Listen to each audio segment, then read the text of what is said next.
ورحمۃ اللہ وبرکاتہ۔ ناظرین، آج ہم آپ کے پاس ایک اہم مسئلہ لے کر حاضر ہوئے ہیں کہ آج کل سوشل میڈیا پر آپ نے دیکھا ہوگا کہ ایک میسیج وائرل ہوتا ہے جس میں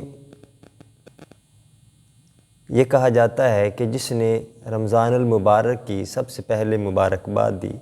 اس پر جنت واجب ہو جاتی ہے، اور پھر اس قول کو رسول اللہ کی طرف منسوب کیا جاتا ہے۔ اب دیکھنا یہ ہے کیا یہ جس قول کو رسول اللہ کی طرف منسوب کیا جاتا ہے کیا یہ صحیح ہے یا غلط ہے، اور اگر کسی کے پاس ایسا میسیج آ جائے تو اس کو آگے سینڈ کرنا چاہیے یا نہیں کرنا چاہیے۔ تو معزز ناظرین کرام، سب سے پہلی تو بات یہ ہے کہ ایسی کوئی بھی روایت کتب احادیث میں نہیں ملی کہ جس میں کسی بھی مہینے کی مبارکباد دینے سے جنت واجب ہو جاتی ہو، بلکہ عموماً ایسی باتیں من گھڑت ہوتی ہیں، ان کا حقیقت کے ساتھ کوئی تعلق نہیں ہوتا،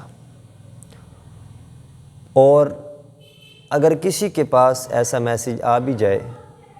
تو اس کو آگے سینڈ نہیں کرنا چاہیے، کیونکہ رسول اللہ صلی اللہ تعالیٰ علیہ وآلہ وسلم کا فرمان ہے کہ کسی شخص کے جھوٹا ہونے کے لیے اتنا ہی کافی ہے کہ وہ ہر سنی سنائی بات کو آگے بیان کر دے۔ تو اگر کسی کے پاس ایسا میسیج آئے تو سب سے پہلے تو علماء سے رجوع کریں، تصدیق کروائیں، تحقیق کروائیں کیا یہ میسیج غلط ہے یا ٹھیک ہے، اس کو آگے سینڈ کرنا چاہیے یا نہیں کرنا چاہیے۔ اور رسول اللہ صلی اللہ تعالیٰ علیہ وآلہ وسلم نے فرمایا، بخاری و مسلم کی متفق علیہ حدیث ہے کہ رسول اللہ نے فرمایا، جس نے میری طرف جھوٹ کو منسوب کیا، جس نے رسول اللہ کی طرف جھوٹ کو منسوب کیا تو فرمایا فَلْيَتَبَوَّأْ مَقْعَدَهُ مِنَ النَّارِ، پس چاہیے کہ وہ اپنا ٹھکانہ جہنم میں بنا لے۔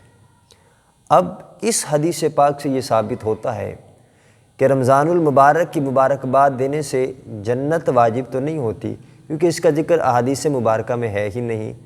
تو مبارکباد دینے سے جنت تو واجب نہیں ہوتی، البتہ جہنم ضرور واجب ہو جاتی ہے۔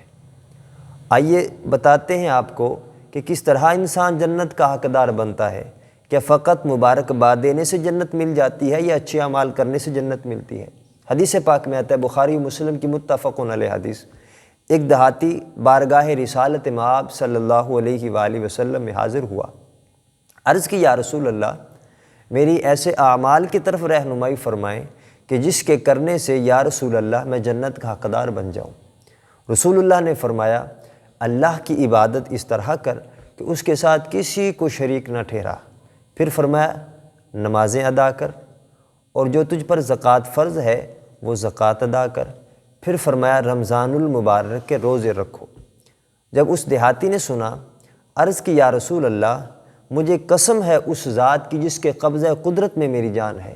یا رسول اللہ، جو آپ نے بتایا میں اس پر ذرہ برابر بھی اضافہ نہیں کروں گا، یعنی جس طرح آپ نے مجھے بیان فرمایا، مجھے بتایا یا رسول اللہ، میں اسی طرح عمل کروں گا۔